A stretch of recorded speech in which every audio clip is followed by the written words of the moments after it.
महाराष्ट्रातलं मुख्यमंत्री पदासाठीचं राजकीय नाट्य तासन तास ब्रेकिंग न्यूज दाखवणाऱ्या पैसे कमावू इलेक्ट्रॉनिक्स मीडियानो. अहो जरा फिरवा की तुमची कॅमेरे उसाच्या पाचटीत हाडं गोठणाऱ्या थंडीत ऊस तोडणाऱ्या आया बहिणींकडे. दाखवा या जगाला जगाच्या पोशिंद्याचं शोषण आणि काळ्या बाजारात विकलं जाणारं आमचं राशन. दाखवा एकदा शेतकऱ्यांच्या पोरांच्या तुटलेल्या पाट्या आणि हरवलेली पुस्तकं नांगरलेल्या शेतात. शेतकऱ्याचं पाल्यामधलं जगणं दाखवा, रात्रंदिवस राबणं दाखवा आणि दाखवा कोवळ्या हातातील कोयते. लोकशाहीचं मरण दाखवा, शेतकऱ्याचं सरण दाखवा, कोरडं ठाक धरण दाखवा, भ्रष्टाचाराचं कुरण दाखवा, विजेचा लपंडाव दाखवा, विहिरीचा तळ दाखवा आणि कर्जाच्या बोजानं शेतकऱ्याच्या पाठीवर पडलेलं वळही दाखवा आणि दाखवा शेतकऱ्याच्या सोन्यासारख्या पिकाला मिळालेला मातीमोल भाव दाखवा आणि मग हातात माईक घेऊन हा देश कृषीप्रधान देश आहे असं पुन्हा एकदा म्हणून दाखवा. याच विषंगाने तुमच्या समोर उभी आहे. नमस्कार, मी जाधव सोनल भगवान, डॉक्टर नाईकवाडी कॉलेज ऑफ फार्मसीची विद्यार्थिनी. पंचप्राण युवा फाउंडेशन महाराष्ट्र राज्य आयोजित वक्तृत्व स्पर्धेत विषय मांडते जगाचा पोशिंदा शेतकरी. ना बिरला न बाटा न बाटा न टाटा, न बिरला न बाटा न बाटा न टाटा आणि खऱ्या अर्थानं शेतकरी हाच समाजाचा बायोडाटा. विषयाची सुरुवात करत असताना मला आठवतात ते जगद्गुरु तुकोबराय, ज्यांनी आपल्याकडे घाण असलेली शेतकऱ्याची 7 बारे इंद्रायणीमध्ये बुडवून त्यांना कर्जमुक्त केलं. विषयाची सुरुवात करत असताना मला आठवतात ते छत्रपती शिवाजी महाराज, ज्यांनी गवताच्या काडीला सुद्धा महत्त्व देऊन खऱ्या अर्थानं शेतकऱ्यांचं राज्य निर्माण केलं. विषयाची सुरुवात करत असताना मला आठवतात ते महात्मा ज्योतिराव फुले, ज्यांनी याआधीच इंग्लंडच्या राणीच्या दरबारात सांगून ठेवलं होतं की माझ्या शेतकऱ्याच्या बळीराजाच्या समस्या जाणून घ्या. विषयाची सुरुवात करत असताना मला आठवतो तो यूपी मधला शेतकरी, ज्याच्या वाटेला कर्जमाफीमध्ये फक्त 93 रुपये 9 पैसे इतकी कर्जमाफी आली. अहो गद्दार आहे इथली कर्जमाफी, जी आजपर्यंत फक्त कागदावरच उतरलेली आहे.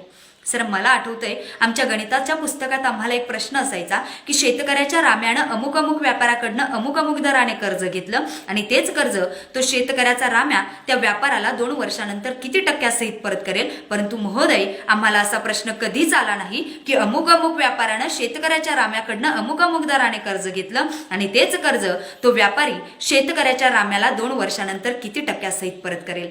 म्हणजे महोदय, आमच्या शिक्षण व्यवस्थेने सुद्धा आम्हाला हेच शिकवलं की माझा बाप शेतकरी उभ्या जगाचा जरी पोशिंदा असला तरी तोच कर्ज घेईल आणि तोच कर्ज फेडेल. मी 5वीत असताना शिकलेल्या इंद्रजित भालेरावांच्या कवितेची ओळ आज मला आठवते. लेतो अंगावर चिंध्या, खातो मिरची भाकर, काढी उसाची पाचट, जगा मिळाया साखर. काटा त्याच्याच का पायी त्यानं काय केलं पाप. पुढे म्हणतात ते की कष्ट सारे त्याच्या हाती आणि दुसऱ्यांच्या हाती माप. मी 5वीत ऐकलेली शेतकऱ्याची गाथा आणि माझ्या आजच्या वास्तविक मध्ये असलेल्या शेतकरी बापाची व्यथा अजिबात बदललेली नाहीये. मायबाप सरकार या लॉकडाऊनमध्ये कोरोनासारख्या महाभयंकर युद्धामध्ये लढत असताना घरी बसलेल्या सर्वसामान्य जनतेच्या घराच्या दारापर्यंत पोहोचून त्यांना आदर पोचण्याचं काम जर कोणी केलं असेल तर ते माझा बळीराजा आहे.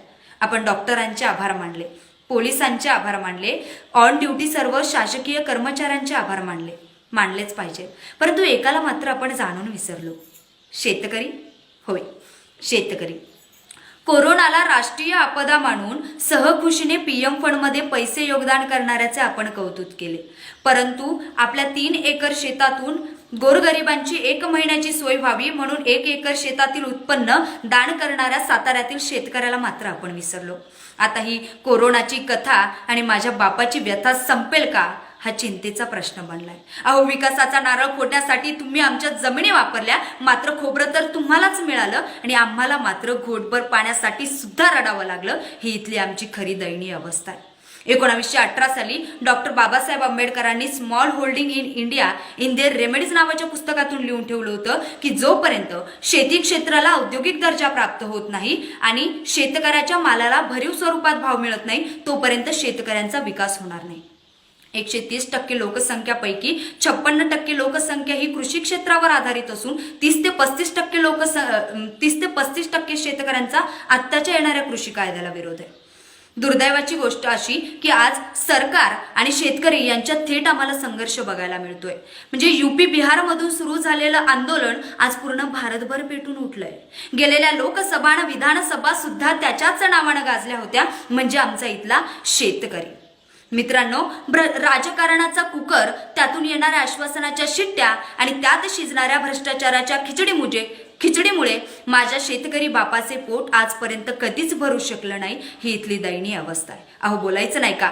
बोललंच पाहिजे. आताच कृषीविषयक 3 कायदे बनवण्यात आले. त्यात पहिला आहे आवश्यक वस्तू उत्पादन भांडारण अधिनियम. याच्यात असं सांगितलं जातंय की शेतकरी एखाद्या मर्यादेपलीकडे जाऊन आपल्या मालाचे साठवण करू शकतो. मग मित्रांनो, तुम्हीच सांगा की आपलं घर गळत असताना सुद्धा पाण्याची आतुरतेने वाट पाहणारा शेतकरी आपल्या मालाचे साठवण करून ठेवेल कशाला? दुसरा कॉन्ट्रॅक्ट फार्मिंग आणि तिसरा उत्पादन एवं वाणिज्य कायदा.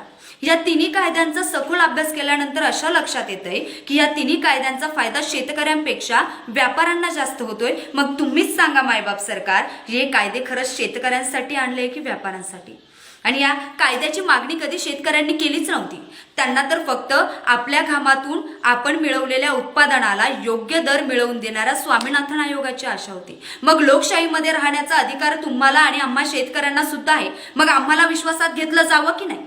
MSP वर बोलायला सरकार तयार नाही.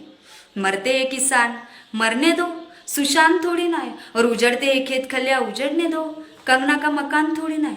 मग अशी भूमिका घ्यावी लागते. मग आता शेतकऱ्याच्या पोरांनी वावर आहे तर पावर आहे असं म्हणत हिंडत बसण्यापेक्षा आपल्या असलेल्या वावरामध्ये पावर कशी निर्माण करता येईल याचा विचार केला पाहिजे.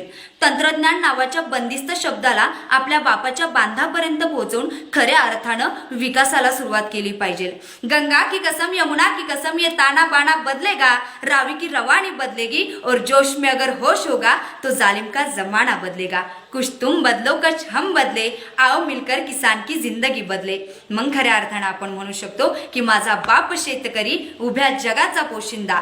जय जवान जय किसान. अन्नदाता सुखी भव. धन्यवाद.